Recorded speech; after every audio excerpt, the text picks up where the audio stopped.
Hello, friends and students. Welcome back to the English Lab. I am Rajesh Juneja, your trainer, teacher, guide, mentor, whatever you think me, take me as. I wish to be all of these. So, because I think that you should not consider me just a teacher and trainer, but a mentor, a guide, a friend as well. That is what I have been always to my students,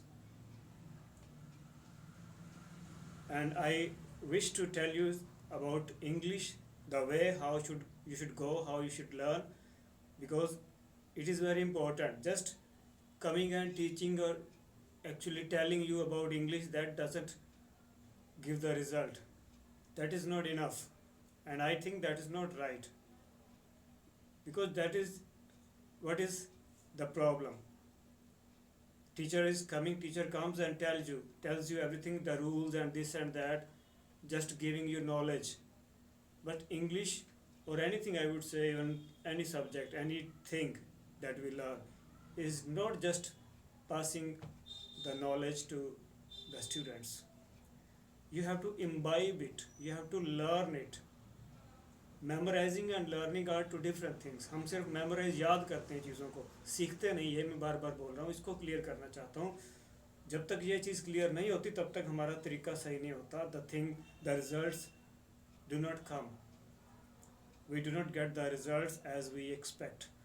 और एक मैं देखता हूँ रोज़ मेरे पास students जो आते हैं regular directly personally पढ़ने के लिए in my class. This is the place right here. I teach every day, and these days, because it is summer hot season, so they come in morning time.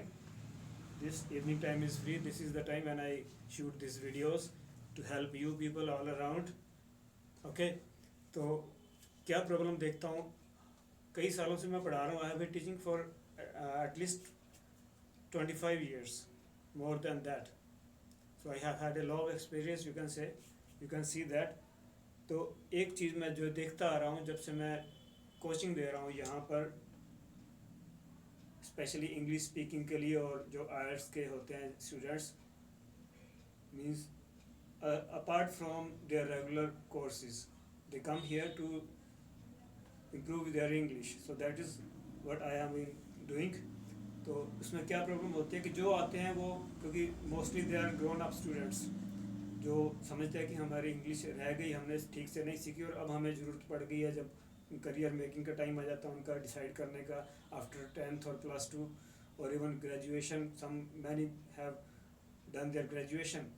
तो उसके बाद, क्योंकि हमारा system ही ऐसा, आप देखते हो कि we do not care in time and we get late, we come to know about the things very late. तो इसी को तो बोलते हैं लैक ऑफ एजुकेशन, कि सब कुछ लेट होता है यहाँ पे. तो इसलिए दे कम इन ए हरी, कि मुझे जल्दी सिखाइए, कब आएगी मुझे. दे आर इन ए हरी, कि मुझे कब आएगी, बार बार यही पूछते हैं. तो मैं बार बार यही समझाता हूँ कि आउट ऑफ माय एक्सपीरियंस मैं पहले उनको क्लियर कर देता हूँ. आपको भी ये क्लियर कर रहा हूँ, मैं शुरू से बता रहा हूँ कि अगर आपका बेस वीक है तो English is a big thing. इसको डिफ़िकल्ट मत समझिए. ये इतना बड़ा, आप समझते हो कि अच्छी चीज़ है, तो अच्छी चीज़ इतनी आसानी से नहीं मिलती, उसमें कुछ लगता भी है. You have to do something, do hard work, और उसमें टाइम लगता है. तो इसी के लिए लोग रेडी नहीं होते, क्योंकि आजकल का जो हमारी लाइफ है ना, लाइफ स्टाइल ऐसा हो गया है कि सब कुछ ऐसे चाहिए, ऐसे just in A snap of a finger. Fast food जैसे चल रहे हैं, खाना भी घर बैठे ऑनलाइन ऑर्डर करो आ जाए, या फिर फटाफट मैगी कितनी पॉपुलर है, नूडल्स आप देखते हो, जो कि आपको पता है कि दैट्स अनहेल्दी. तो वैसे ही एजुकेशन में भी ऐसे हो गया है, और सिस्टम ही हमारा ऐसा हुआ है, आपको पता ही. इसीलिए everybody is crying for the change in the system. तो क्योंकि रिज़ल्ट हम देखते हैं क्या रिज़ल्ट होता है. तो बाद में फिर कोचिंग सेंटर, ये सारे कोचिंग सेंटर्स किस लिए खुले हैं? Because there is something wrong with the system. नहीं तो किसी ट्यूशन की ज़रूरत ना पड़े, अगर सिस्टम ठीक हो तो, ना ही किसी कोचिंग देने की ज़रूरत पड़े, if everything is good in the system. तो हम जल्दी चाहते हैं, जबकि उसमें टाइम लगता है, बेस बनाने में, रूल्स सीखने में. और अगर जो सेंटर जो बिजनेस की तरह चल रहे हैं, आपने देखा होगा जगह जगह सेंटर खुले हुए हैं, आइए ऐसे करके सीखिए, सीखिए। वो आपको कोई भी नहीं बताता कि आपका बेस वीक है, इसमें टाइम लगेगा, क्योंकि यही डिफरेंस है। This is where I am different from the other teachers. मैं सच बताता हूँ, सच बोलता हूँ, और सच कड़वा होता है, और इसीलिए मेरे पास कम स्टूडेंट्स आते हैं, let me tell you. But I am happy. कम स्टूडेंट्स पढ़ा लो, अच्छी बात है, लेकिन I can not lie to them. I can not, मैं झूठ नहीं बोल सकता। तो ये सच बताता हूँ सबको, और जो इसको समझते हैं यार, वही मेरे साथ चलते हैं। कि सही तरीका यही है कि वर्ड्स बिल्डिंग करनी पड़ती है, वोकेबलरी, एक एक वर्ड सीखना पड़ता है, एक एक वर्ड, जैसे ड्रॉप बाय ड्रॉप मिल करके सागर बनता है। Many a trickle makes a mickle. उसी तरह ग्रामर भी सीखनी पड़ती है।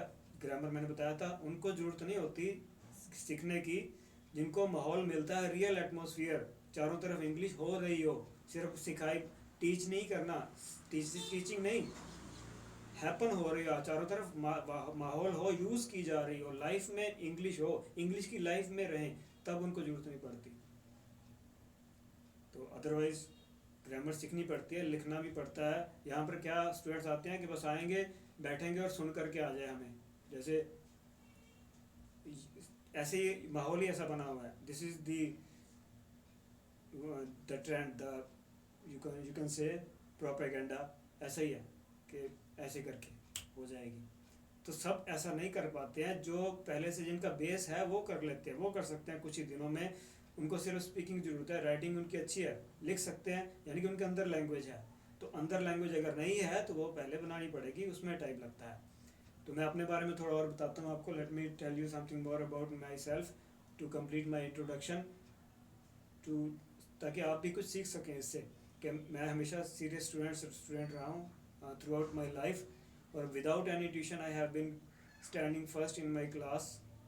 तो ये सीरियसनेस का यही होता है, ध्यान से करते हैं जब स्टडी का। तो खास बात आपको पता ही है कि जितना ध्यान दोगे उतना ही अच्छा होगा। और इसके अलावा सिर्फ कोर्स की किताबें नहीं पढ़ते थे हम बचपन में, हम एक्स्ट्रा बुक्स, बचपन में हम मार्केट से ऑन रेंट लेके आते थे किताबें, स्टोरी बुक्स पढ़ने के लिए। आजकल तो ऐसी शॉप्स ही नहीं मुझे मिलती आजकल। यहाँ पर हमारे टाउन की बात कर रहा हूँ तो बड़े शहरों में तो लाइब्रेरीज होती हैं आपके पास, you have the option of libraries. So ये इंटरेस्ट होना चाहिए। इंटरेस्ट, मैंने पहले बोला था ना, सबसे मेन चीज़ इंटरेस्ट है, जिसको लगन बोलते हैं, लगाव और चाव, एक्साइटमेंट, जो बच्चों में बहुत ज़्यादा होती है, वही अपने अंदर रखिए। और उसको, वो धीरे धीरे बढ़नी चाहिए। ये मैंने बोला, ये भी मैंने बोला था, वो धीरे धीरे बढ़नी चाहिए। और क्योंकि जैसे जैसे चीज़ आती है हमारे अंदर और जोश बढ़ जाता है, हमारी पावर और इसकी पावर भी बढ़ती है। सिर्फ एक चीज़ है दुनिया में जो जितना यूज़ करते हैं उतनी उसकी पावर बढ़ती है, वो क्या है? वो ये है, माइंड। बाकी सब कुछ टाइम के साथ कम होता जाता है। यही वो चीज़ है जो हमेशा जितना यूज़ करो उतनी बढ़ती है। तो इसको आजकल उतना ही कम यूज़ कर रहे हैं। जैसे टेक्नोलॉजी की जितना हेल्प हो रही, जितना उनको हेल्प मिल रही है स्टूडेंट्स को, सब कुछ इजी किया जा रहा है। बहाना बनाते हैं कि सिलेबस बहुत है, बहुत सारे सब्जेक्ट्स हैं, बहुत सारी एक्टिविटीज़ हैं, इसलिए उधर से इजी कर रहे हैं। तो प्रॉपर जो सही चीज़ है वो उसको कम कर रहे हैं, तो उसका नुकसान होता है। ये उनके अंदर वो डेवलप नहीं हो पाती। इंग्लिश की बात करूँगा तो बाकी सबको एक साइड में कर देते हैं, बाकी सबकी बात करना मेरा काम नहीं है। मैं इंग्लिश की बात करूँगा सिर्फ। वैसे तो सभी चीज़ों में प्रॉब्लम होती है, आप देख सकते हो, सभी सब्जेक्ट्स में, सभी स्किल्स में। तो धीरे धीरे जब सामने आ रहा है तो they are trying to change the system, सभी चीज़ों में, स्टडीज़ में भी और स्पोर्ट्स में और सब कुछ, हर चीज़ में। तो I hope everything will come to be better soon, and I am positive, I am hopeful. ऐसा नहीं है कि कुछ नहीं हो रहा, they are trying, but it is very slow. That's why we see what is happening in our country. तो मैं बहुत सीरियस स्टूडेंट रहा हूँ। I have been active in games also, in co curricular activities. उस time extra curricular बोलते थे, stage item, singing, music, उसमें भी बढ़ चढ़ कर पार्टिसिपेट करता रहा हूँ। तो मैंने अपने आप सीखा ये musical instruments, harmonium, flute and harmonium and this mouth organ. All this I have learn my self out of interest. अगर इंटरेस्ट हो तो अपने आप भी सीख सकता है बंदा। सबसे बड़ी एग्जांपल इसकी ये है, बोलते हैं कि गुरु चाहिए, किसी काम को करने के लिए गुरु की ज़रूरत नहीं होती। मैं बोलता हूँ चाहे भगवान को भी पाना हो तब भी गुरु की ज़रूरत नहीं। I believe this. और बहुत सारे एग्जांपल हैं जिसमें लोगों ने अपने दिल में इच्छा होनी चाहिए, और भगवान को उन्होंने अपने सामने बिठा लिया। ऐसे कई एग्जांपल्स हैं रियल लाइफ में। तो सीखना भी वैसे ही, अगर चाहो तो बिना गुरु के भी सीख सकते हो। एकलव्य को भूल गए आप, तो वो लगन होनी चाहिए और तरीका सही होना चाहिए, ये दो बातें हैं बस। और तीसरी चीज़ है मेहनत, इच्छा, स्ट्रॉन्ग विल पावर, और सही रास्ता क्या है, तरीका क्या है वो, और तीसरा प्रैक्टिस। ओके, इन इसके बिना नहीं हो सकता। तो यही चीज़ें करना नहीं चाहते, और ऐसे बोलते हैं हम जाएंगे क्योंकि हम फीस दे रहे हैं। ये भी सिस्टम है आजकल, थिंकिंग ऐसी है कि पैसे दे करके ले रहे हैं हर चीज़। तो education is not such a thing. और जो कोई रियल टीचर आपको जो दे रहा है उसकी आप वैल्यू पैसों में दे ही नहीं सकते। Education is such a thing, it is invaluable, nobody can pay for it. Okay, तो पैसों के हिसाब से वैसा मत समझिए कि आप आ रहे हैं वो चीज़ ले रहे हैं। वो सिस्टम, ओल्ड सिस्टम बहुत अच्छा था हमारा, सब कुछ उसमें, एजुकेशन में भी, कि टीचर को गुरु ऐसे करके माना जाता था, उसके आगे सरेंडर किया जाता था।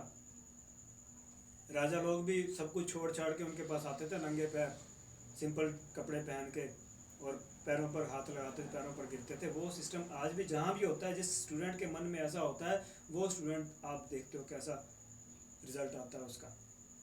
तो यही होना चाहिए। और दूसरी बात, फिजिकली भी एक्टिव रहा। और मैंने ज़िंदगी में कभी, मैं अपनी हाफ ज़िंदगी की जी चुका हूँ, समझ लो इतनी एज हो गई है। एज तो मैं नहीं बताऊँगा आपको, तो यू कैन गैस। लेकिन सब बोलते हैं कि you do not look your age, तुम अपनी एज से कम लगते हो, सब बोलते हैं मुझे।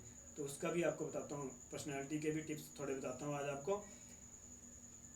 Health fitness is the first thing in personality. अच्छी पर्सनैलिटी करिए, अच्छे, क्योंकि अच्छी पर्सनैलिटी में सब कुछ आता है, बॉडी भी, लुक्स भी, और वे ऑफ ड्रेसिंग, और way of talking, way of moving around, body language, सब पर्सनैलिटी में आते हैं। और थिंकिंग तो आती है। सबसे पहले बॉडी आती है। बॉडी मैं बोलता हूँ सबसे ज़रूरी होती है। जैसी हेल्थ होगी आपकी, वैसा आपका माइंड पर भी वैसे असर पड़ता है। Strong body has a strong mind, बोलते हैं ना। तो बॉडी के लिए सबसे पहले रूटीन चाहिए, फिक्स टाइम पर खाना, टाइम पर सोना। रात को देर रात तक जागते रहते हैं, मोबाइल पर आजकल देखते रहते हैं। और मैं, पता है क्या बोलता है, इंटरेस्टिंग बात सुनिए आप, मैं बोलता हूँ कि जो 10 बजे तक सोता नहीं है वो मेरा स्टूडेंट नहीं है, वो स्टूडेंट ही नहीं है, मैं बोलता हूँ। तो ऐसा हो गया आजकल। मैं खुद 9 बजे सो जाता हूँ, आई गो टू बेड एट 9। तो और ज़िंदगी में कभी 10 के लेट तो मैंने कभी रखा ही नहीं था टाइम सोने का। 10 बजे was the last time to go to bed. और जल्दी जागना, डेली गोइंग फॉर वॉक। आजकल जॉगिंग कर रहा हूँ मैं, I have been going for jogging for many years now. और मैंने ज़िंदगी में कभी कोई दवाई नहीं ली है, याद रखिए। Not even for head x, not even any pain killer. तो ऐसा हो सकता है कभी बीमार ही ना हो। वो जुकाम वगैरह तो होता ही, सबको होता है, उसको मैं बीमारी इतना सीरियस चीज़ नहीं मानता। वो अपने आप ठीक भी हो जाता है अगर बंदा स्ट्रॉन्ग है, इम्यूनिटी उसकी स्ट्रॉन्ग है। तो ये चीज़ें, ऐसे रहो, एक्टिव रहो, फिजिकली और मेंटली। कोई टेंशन मत लो, ये भी बहुत मैटर करता है। भगवान का नाम लो, टेंशन दूर हो जाती है। म्यूज़िक सुनो, टेंशन दूर। जो आपकी पसंद है उस ऐसे काम करो, अच्छे वाले पॉजिटिव काम, तो ऐसे बंदे को फिर टेंशन नहीं होता। तो ये सारी बातें, they make good personality. Body और ढंग के कपड़े पहनना भी इसमें आता है। पहले तो बॉडी अगर अच्छी होगी तो सिंपल कपड़ों में भी बंदा अच्छा लगता है, आपको पता होगा। अगर हेल्थ ठीक है तब भी सिंपल कपड़ों में भी बंदा अच्छा लगता है, फिट रहता है बंदा। तो फिटनेस अपनी बना के रखिए, एक्सरसाइज करिए, जॉगिंग करिए। जॉगिंग से माइंड भी डेवलप होता है। मैं इसलिए जॉगिंग को करने को अपने सभी स्टूडेंट्स को बोलता हूँ कि गो फॉर ए जॉगिंग। उसका माइंड पर भी असर पड़ता है, it empowers your mind. Mind तो ज़रूरी होता है, पढ़ने की ज़रूरत पड़ती है माइंड की। तो अगर फिट होगा तो उसका माइंड भी अच्छा होता है, स्टडी में भी अच्छा रहता है। तो मैं हमेशा ऐसा रहा हूँ, तो अब भी वैसे अपने कोशिश करता हूँ एक्टिव रहने की, ताकि फ़िट रहें। प्रॉब्लम हो ही ना तो दवाई की तरफ जाना ही नहीं पड़ता, क्योंकि दवाई लेने, जो दवाइयाँ लेते हैं तो वो उन पर डिपेंड हो जाते हैं। बॉडी उनकी उल्टा कमज़ोर होती है, ये आपको पता होगा, साइड इफ़ेक्ट्स होते हैं। ओके, तो all these things are there, so keep this thing in mind. That's all for today. See you again. All the best. Keep it up. Bye bye.